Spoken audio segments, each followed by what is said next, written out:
आज के बाद कोई भी ये कहे कि तंत्र है तो महाराज नाम बताना पड़ेगा देख, और नहीं तो अपने शब्द वापिस ले ले। तंत्र करवाया किसने वो नाम बताए, और नहीं तो अपने शब्द वापिस ले। आज के बाद कोई भी ये बोल दे कि तंत्र है, मुंह पर चप्पल निकाल के मारना यदि वो नाम नहीं बता रहा तो। खाली नींद की टैबलेट देगा, दिमाग को वो सुन करेंगी और मन वैसा ही रहेगा। शिव के रूप में, जाहरवीर गोगा जी के रूप में, नाना प्रकार से अनेक रूप में वो आपका कार्य बना रही है वो पॉजिटिव सकारात्मक है। और एक ही नकारात्मक शक्ति ने, नेगेटिव एनर्जी ने, भूत कहो, प्रेत कहो, चुड़ैल कहो, जिन्न कहो, उसने दिक्कत दे रखी है घर में। अपने आप को शुद्ध करके, पॉजिटिव करके, अपने मन की वृत्तियों को हर प्रकार से पॉजिटिव करके हमने जीवन में आगे बढ़ना है। यदि हम अपना नजरिया पॉजिटिव नहीं रखेंगे तो बात नहीं बनेगी। हर प्रकार से अपना एंगल, अपनी दृष्टि, अपना नजरिया पॉजिटिव रखना पड़ेगा। संकट भटकाता है, इरिटेशन देगा, क्रोध देगा, कोई और शंका पैदा कर देगा, संदेह डाल देगा आपके चित्त में। उस क्षण आपका विश्वास देखा जाता है।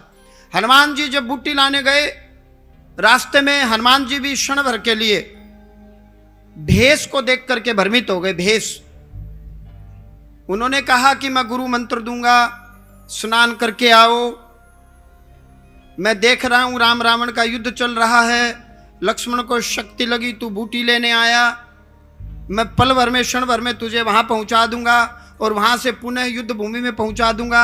ऐसी गुरु की महिमा, ऐसे गुरु की कृपा। अब हनुमान जी महाराज के तो पहले से गुरु थे, सूर्य नारायण। तो हनुमान जी महाराज ने सोचा राम का गुणगान कर रहा है, राम राम राम राम राम राम मुख से कह रहा है, भेष साधु का है, थोड़ी सी थकान भी मिट जाएगी, हल्का सा जलपान भी हो जाएगा और दो शब्द सुन भी लेंगे। तो आपके जीवन में भी कुछ व्यक्ति, कुछ लोग ऐसे आएंगे जो मीठी मीठी बातें करेंगे, कुछ कुछ कहेंगे, इधर की बात उधर की बात। हमेशा तर्क पर आधारित बात करो। और ये तो बिल्कुल गांठ बांध लो, आप बिल्कुल पक्का निश्चित कर लो। सारी दुनिया में बोला तंत्र है, तंत्र है, तंत्र है। तंत्र पता है होता क्या है और कैसे होता है तंत्र? और तंत्र मारने वाले कितने को होंगे? मरवाने वाले तो बहुत होंगे, उसका मार दे, उसका मार दे, उसका मार दे। लेकिन तंत्र जिनके पास है वो तांत्रिक बहुत कम है, हर गली मोहल्ले में नहीं मिलते। आज के बाद कोई भी ये बोल दे कि तंत्र है, मुंह पर चप्पल निकाल के मारना यदि वो नाम नहीं बता रहा तो। तंत्र करवाया किसने वो नाम बताए, और नहीं तो अपने शब्द वापिस ले। उसको अपने शब्द वापिस लेने चाहिए, ये बिल्कुल सुनिश्चित कर लें। आज के बाद कोई भी ये कहे कि तंत्र है तो महाराज नाम बताना पड़ेगा देख, और नहीं तो अपने शब्द वापिस ले ले। ये झूठी बात नहीं। घर में प्रेत हैं तो महाराज तुरंत उस प्रेत को पकड़, उसका नाम पूछ और हमें बता। जी नाम तो नहीं पता, फिर ये कैसे पता कि प्रेत है? जब तेरे को नाम ही नहीं पता तो प्रेत है ये कैसे पता चला? और चलो चल भी गया तो प्रेत तू निकालेगा कैसे? उस प्रेत से तू नाम नहीं पूछ सकता तो उसकी मुक्ति कैसे करवाएगा? पितर नाराज हैं, महाराज पितर को बुलाना पड़ेगा देख, नाम बताना पड़ेगा महाराज। ये मैं ठीक कह रहा हूं। भ्रमित होकर के फिर मेरे पास आ जाते हो, बोले जी तंत्र बताया। अब वो माइंड में ऐसी ना भी हो तो भी सोच सोच के काल्पनिक, झूठी कल्पना। इतना तो आपको भी पता है घर में कुछ है, बाबा क्या बताएगा? ये तो आप घर में रहते हो, आप भुगत भोगी हो, आप सोते हो, रहते हो, खाते हो, पीते हो। इतना तो आपको भी पता लग गया कि कुछ है, कुछ है। ये तो आप भी जानते हो कुछ है, इसी चीज का फायदा उठा लेते हैं, बोला घर में कुछ है। अरे कुछ तो है ही तभी तेरे पास आए हैं। अब वो क्या है माजरा तू बताना। इसलिए हमेशा शांत रहो, शुद्ध रहो और अपने मन को शुद्ध करो। सब मन के संकल्प से है, मन का संकल्प शुद्ध होगा, जो आप संकल्प करोगे वही बात फलित हो जाएगी तुरंत। आप जो विचार करोगे, यदि मन पवित्र होगा, शुद्ध होगा। डॉक्टर के पास जाते हैं, नाम तो मनोरोगी है और डॉक्टर का मन से कोई लेना ही नहीं। डॉक्टर के आगे क्या लिखा पता है? मनोरोग चिकित्सक। और मन से उसका कोई कनेक्शन नहीं। मन के कितने आयाम, कितनी विधियां, कितनी निधियां, कुछ नहीं जानता। बस एक नींद की गोली दे देगा, जो मन को नहीं, जो आपके दिमाग को सुन कर देगी। बस यदि डॉक्टर मन को ठीक कर देगा तो फिर तो दुनिया में झगड़े होंगे ही नहीं, ये भी कंफर्म है।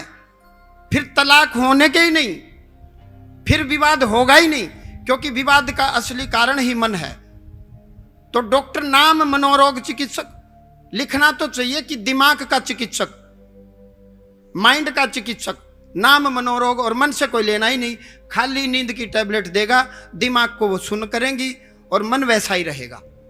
और मन यदि परिवर्तित हो गया तो सब कुछ हो गया। सब मन का खेल है। आपका मित्र है, शत्रु है, आप सुखी हैं, दुखी हैं, मन की अनुकूलता ही सुख है और मन की प्रतिकूलता ही दुख है। अब मैं कोई ऐसी बात बोल दूं, आपके कान में दर्द हो उस बात के कारण, तो कान का दर्द डॉक्टर ठीक कर सकता है। लेकिन बात बोली गई थी वो मन के अनुकूल नहीं थी, प्रतिकूल थी, और दिल में दर्द हो गया, मन में दर्द हो गया। डॉक्टर के पास जाओ, हास्य वाले बाबा ने कोई बात बोल दीजिए, बताइए एक बार, मन दुख रहा है, मन में दर्द है, डॉक्टर के पास कोई इलाज नहीं है, और कहो जी कान में दर्द है, तो तुरंत वो ठीक कर देगा चेकअप करके। तो डॉक्टर भौतिक वैज्ञानिक हैं। शरीर के किसी अंग में गड़बड़ है वो ठीक कर देगा।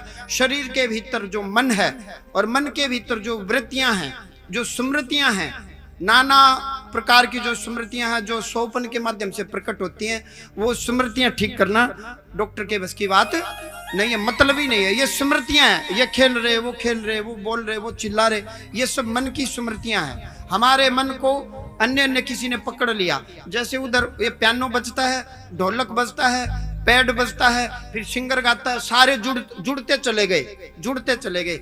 ऐसे मन जुड़ता चला गया, यहाँ वहां वहां वहां, और सोपन में वो स्मृतियां प्रकट होती हैं मन के माध्यम से, और यहाँ आते ही वो अलग हो जाती हैं। आप अलग और वो स्मृति अलग, डबल पर्सनैलिटी।